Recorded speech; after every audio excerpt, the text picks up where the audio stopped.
should have got my camera out earlier this morning. It's been just a super busy morning and I just didn't even pick up the camera till now.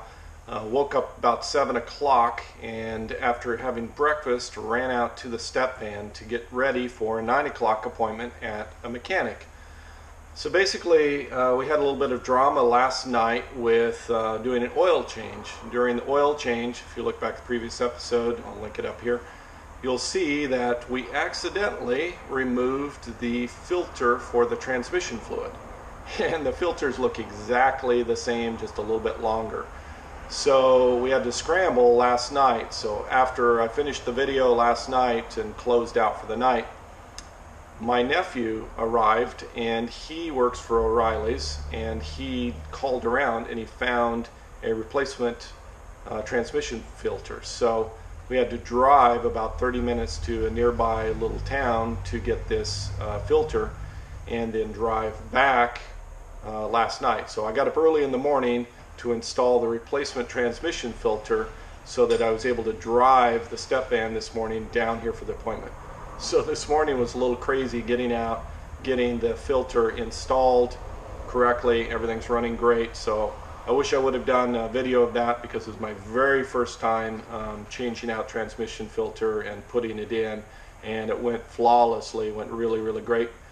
And then after that we also worked on the windshield wipers. It ended up using the grinder and we had to grind out this area in between the brackets to remove the old windshield wipers. So today I'm going to drop past the hardware store, get some replacement bolts, try to get stainless steel that are not going to rust this time to be able to install the new blades. So win-win-win. Today the mechanic will be doing my transmission fluid change. Transmission fluid, by the way, inside of the filter looked fabulous, really pink, really great. So that's a good sign. I'm waiting here right now for the mechanic. They've got to move some cars around to get me in. Then they're going to do the fluid service, and I think that's all of the things that I need to do is just get the windshield wipers on, and I will have everything done on my short list of things to do to be able to get on the road to Austin, and that'll be about a 6-day journey getting back. I don't like driving too much each day, so probably 4 hours a day. Forgot to mention earlier that I've probably made 10 to 12 phone calls over the last 3 or 4 days just to find a mechanic to do the transmission on this. Everybody either said the vehicle's too big, they can't put it on their lift, or they say they're too busy. Most of the shops would say there's a 3 to 4 day wait just to be able to get the transmission fluid done. And I was calling all around Portland, all the local areas here in Hillsboro, in Forest Grove, and all of the surrounding areas, and I couldn't find anybody to do it. In fact, this guy wasn't able to do it even till like Tuesday, so that's amazing that he was able to work me in today. I'm hanging out at Starbucks waiting for them to work on the transmission fluid. It'll probably take a couple of hours for them to do that. I wanted to mention that there's basically 4 things that I wanted to get done before leaving here at my sister's. First, I wanted to get the tires checked out, make sure they're good, rotate and balance. I took it into Discount Tire. They would not work on it. They said that 19.5-inch tires, too large for them to balance or to rotate or even check the air. It takes 80 pounds of air in those tires. So I took it over to another place called Le Schwab, which I guess is unique to Washington, Oregon area. And they told me the tires look fabulous, look really good. A couple of the tires are actually 1996 tires, and they said they look like they're brand new. So I'm beginning more and more to think that this step van has 10,000 miles on it, which is what's on the odometer, just based on the tires and their original tires and everything else that I'm finding out about it. So that's exciting to me.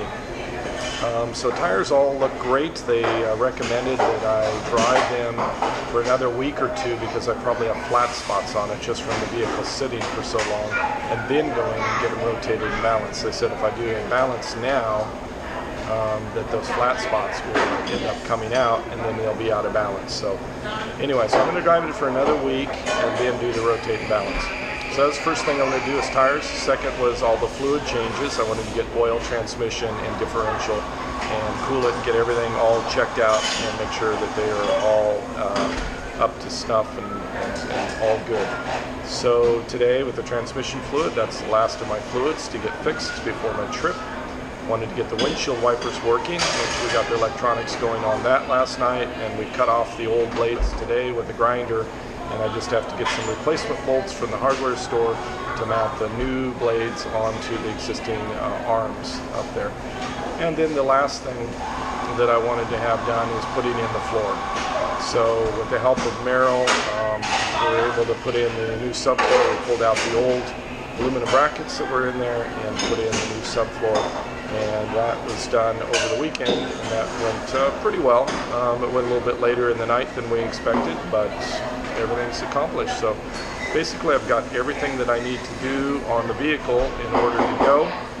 I'm going to get a futon to put in the back just so I have a place to sit, and if I want to take a nap, driving, sleep, I have a place to be able to lay down, and I can hit the road. This is my first coffee in probably a week. I'm going through withdrawals. This is amazing. My sister is Mormon, that's her religion, and I don't know if you know about Mormons, but Mormons don't drink coffee. So when I've been staying with her, she doesn't drink coffee, doesn't serve coffee, doesn't have it at the house. So I'm sort of going through withdrawals. So this is just a massive cup here at Starbucks, and I'm indulging myself in coffee today. Looks like they're working on the truck over here. I'm going to go check on the progress. Well, good news and bad news on the transmission over here. Good news is that they got it drained. All the fluid is out, the transmission fluid. The bad news is they're experiencing some of the same things that we've experienced in so many other parts of this truck, in that it's 21 years old, and because it was driven so lightly and they just didn't put miles on it, they didn't have a need to change things out, so things have rusted in. For instance, the windshield wipers completely rusted, so we had to cut the bolts out, and there's so many other things that are just really rusted. So the pan, the transmission pan that's under there, is rusted on, and those bolts are just not releasing, and he sprayed it 3 or 4 times trying to get it to release so it can get under there, and it's just stuck. So again, this is just one of those issues of something that's lightly driven for 21 years, and they just don't have a need to open it up. It's probably never been opened since the factory, and 10,000 miles on it, and like, why do it? It's transmission fluid's rated, what, 30,000 miles, something like that? So it's probably never been changed. Anyway, so they're going to do one more try, and then we have to determine if we're going to continue working on it or give up and just put a refill of transmission fluid and just go. The latest update is they're not able to remove the pan on the transmission fluid, so they're not able to do that with hand tools without like breaking something. So I've made a command decision, and hopefully this is correct. So the guy says it's not going to cause any problems, but we're going to put the new transmission fluid in it without changing out the gasket and without changing out the internal filter. We have a new external filter and new fluid. So hopefully I'll be good to go for a road trip, and then down the road, I think when I have some time and hanging out in a city for a week or so with a buddy with a mechanic shop, then maybe we'll try to get it with like an air ratchet tool. I think maybe able to break those bolts loose a little bit easier. Anyway, we're going to put it all back together, so probably 10 or 15 minutes I'll be back on the road. One other thing we did find out is that the radiator cap is leaking, and so the coolant is spewing up on top of the hood, up to the top of the hood, and then just dripping down. So I've got to go get a new radiator cap today. It's running. They're going to shift it through the gears and make sure the transmission fluid pumps all through it. Looking good. I'm at the metal recycling plant here, and I've got these aluminum shelves in the back right over here, and I'm going to sell those back, the scrap that I'm not going to keep. I'm keeping some of it, but getting rid of a big chunk of it so they can recycle it. Apparently I have to pull on some scales over here. They're weighing the metal right now, and I guess I'm over the $10 minimum, which is great. It's probably going to be about 20-25 bucks. I'll find out here in a minute. They just finished there. They said I have to go back up front to the main office, and that's where I get paid. They're giving me $32. I have to get my sister's address, which is in my phone in the truck. Give that to them. They're going to mail me a check. Place turning in the aluminums. I am headed over to Napa Auto Parts to return the transmission kit that has the actual O-rings, the internal filter, and the gasket. I'm going to get a refund for that. I keep forgetting to do a little video conclusion at the end of the day. Thank you for watching. Savor the moment. See you next episode.